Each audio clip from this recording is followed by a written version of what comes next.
Laura. Oh, yes. Laura. Okay. So from here on, things get a little bit more racy. Sorry about that. Grammy very rarely ventures into town, so when she called and arranged to meet up with me and Lena, we were delighted. She told us it was something to do with her book, but didn't explain what exactly. After she got back from her trip to sign off on the book deal, things had gone pretty quiet. But I guess Richard had warned us. We were pretty much in full panic mode, getting ready for the wedding. Mom had us on constant speed dial, and we barely had a moment to ourselves. So any excuse to take a break from it all was welcome. And of course, we were still in work, at least until the end of the week. So we arranged to meet up at Lena's coffee shop. I got in a little late. Zoe, honey. Grammy smiled warmly as I approached. Sorry I'm late, Gram, I said. I had to find a parking spot. I gave a little wave to Lena, who I could see through the window working behind the counter inside. Then I took a seat with Grammy and her guest. Zoe, this is Laura. Hello, She said in an odd British accent. Laura Farris. She was maybe a couple of years older than me, with long dark hair and the biggest blue eyes I'd ever seen. She was very pretty. We shook hands and Grammy told me, Laura works for the publishers. Well, Laura said candidly. I don't specifically work for your publisher, but I am kind of an expert in clearances and such. I'm sort of returning a favour for a friend who does work for them. What are clearances? I asked. Laura was just about to explain when Lena came out with my coffee. She gave me a quick kiss on the cheek. Hey, babe, I said. You about finished for the day? Almost. She replied. Just let me clean up and I'll be right out. You met Laura already? Lena gave a warm nod of recognition and headed back inside to finish up.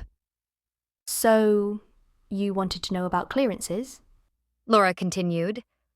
Well, Catherine has been very careful to protect her clients' anonymity, changing names and using composite characters, but she has specifically named you and Lena, which is probably fine. Your family, and she obviously asked your permission. I nodded.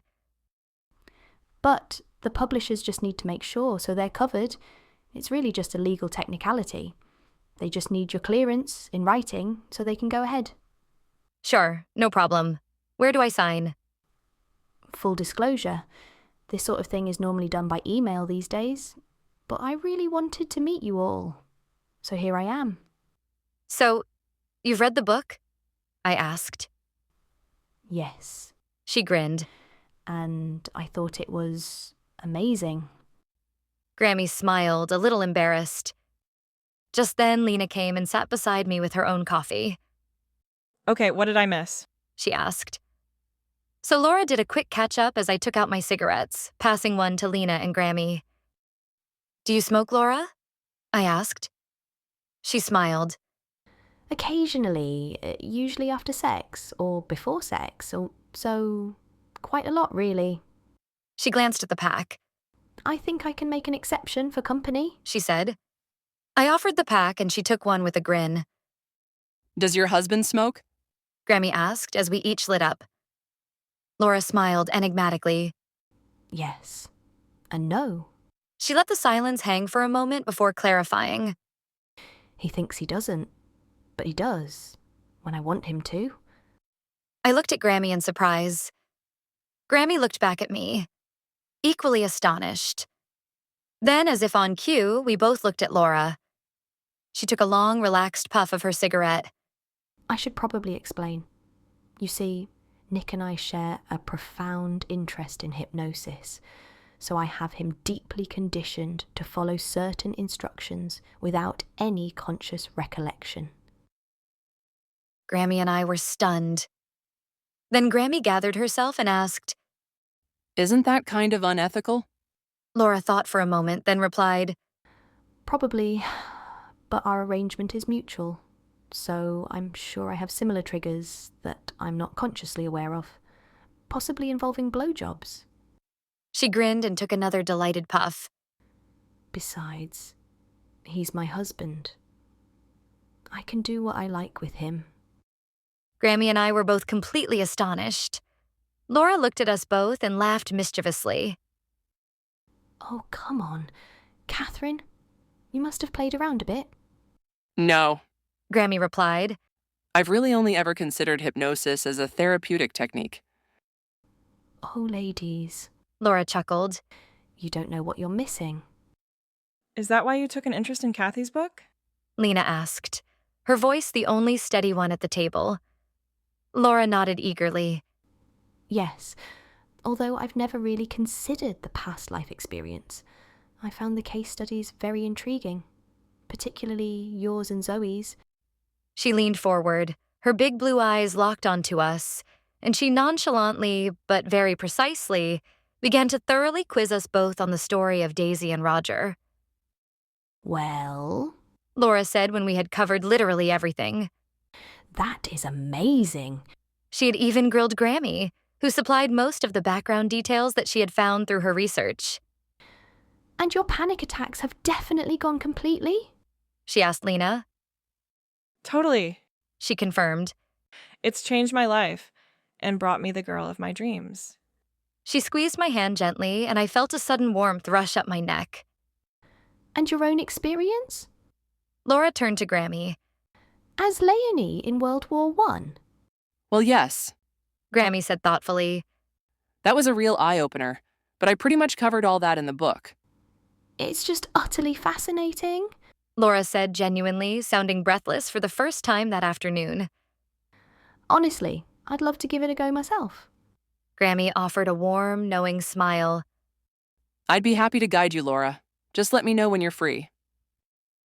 Then Jody, Lena's friend, who was working the rest of the shift, brought us fresh coffees and we signed Laura's paperwork before settling back to enjoy the freedom of the afternoon.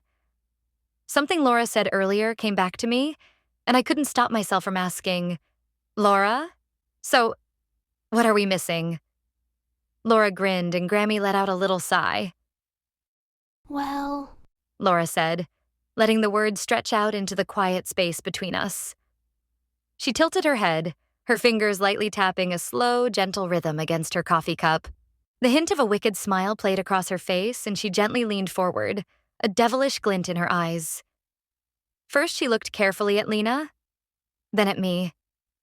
Then she seemed to make a decision and turned back to Lena. can I borrow you for a moment? She asked, taking Lena's hand boldly. Lena nodded. Laura fixed her with those big blue eyes and began gently stroking her hand. So, Lena, She began softly.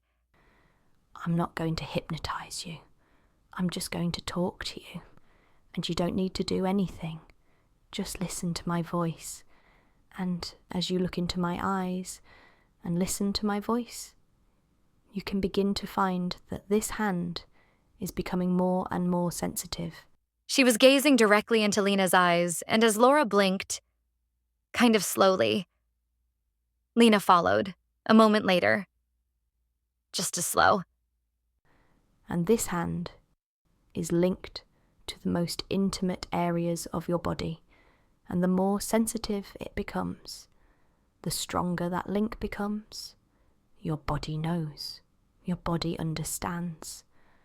But I can only help you find that connection because your body knows what it wants and where that comes from. So that if Zoe were to touch this hand in a few moments, well, your body understands what will happen. Your body knows exactly how to respond, and it will feel just as wonderful as your body desires. Then she let go of Lena's hand, and it just stayed there, like it was floating above the table. Laura turned to me and nodded. So, I gently reached out my hand and touched Lena's. Her reaction was electric. Lena gasped as her head went back. Her eyes closed and she bit her lower lip as her whole body suddenly shuddered with pleasure. Then it passed and she opened her eyes, wide, staring at me in astonishment. Then at Laura. Holy shit. She whispered. I was aghast. How did you do that? I asked. And so fast? Grammy added. Laura grinned. Lena greedily lit up a cigarette and silently mouthed to me, I think I'm wet. Hypnosis works in a number of ways. Laura explained. Relaxing into a trance is wonderful and perfect for therapy, but you can also go the other way, engaging a state of hyperfocus, which can be just as effective. She turned to Lena. Don't you think? Lena nodded.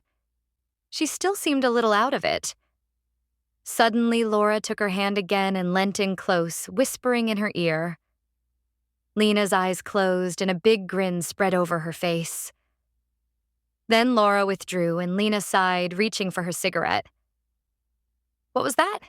I asked. A little gift for later. Laura chuckled. Let's just say you two are going to have fun tonight. I looked at Lena. She was beaming. Do you do this a lot?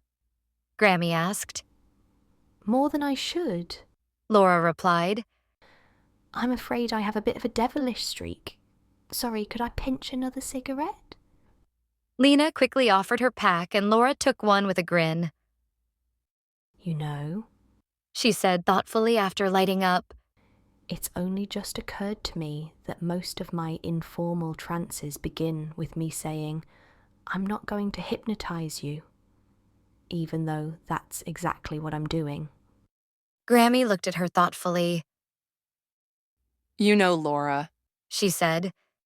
I think you might like to talk with my daughter Janet, Zoe's mom. Really? It's not a story I could put in the book, but I think you'd find it fascinating. And I rather think that you two might hit it off really well. Laura looked to me and I nodded. I knew exactly what Grammy was hinting at, and I had to agree. Believe it or not, even you might learn something, I said. Wait, what? I gasped in astonishment. You let her hypnotize you? Sure. Mom replied cheerfully. Why not honey? I was aghast. This was a couple of days later, and I was just checking in with Mom when she dropped this little bombshell. But Grammy, your own mother, has been trying to get your interest for years. We literally had to con you to try it, and you just let a complete stranger mess with your head? Oh, yes. But your grandmother has always been fixated on the whole reincarnation thing. She replied. And I admit, she was right. But Laura is so different. More fun, you know? More fun? Oh, you know what I mean, honey. She told me all about Lena's little moment. Mom grinned delightedly. She kept me going for close to an hour. Oh, God. I cringed at the thought. Baby, you know what my libido's been like recently? Since the whole Magda thing. Honestly, it was wonderful. I was beyond speechless. God, and when your father got home, I practically raped him. She declared. Mom! I gasped. Oh, Zoe, take that stick out of your butt for a moment. I'm allowed to have sex, you know? What? What did you just say? I got up, horrified, mortifyingly embarrassed, and totally conflicted. Mom looked at me in confusion. I can't, I stammered, throwing up my hands in sheer exasperation. I just can't. I stormed out, went straight to my car, got in, started the engine, then just sat there for a few moments, my hands on the wheel, going nowhere. Then I turned the engine off, grabbed a cigarette, and just smoked furiously. What really burned me was that Mom was right. I did have a stick up my butt, and I didn't know why. I mean, the thought of my parents having sex was always painfully embarrassing. But ever since Magda, Mom had become a lot more open and direct about, well, everything. So why should this bother me? Was it jealousy? Was I jealous? Of my mom? I finished my cigarette, restarted the car, and headed home.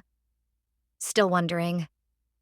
Of course, I'd have to call Mom later to apologize, but for right now, I was still conflicted. About halfway home, I pulled over and called Grammy. I had reached a kind of decision, and it couldn't wait. "Hi, Gram." I got right to the point. "Do you have Laura's number?"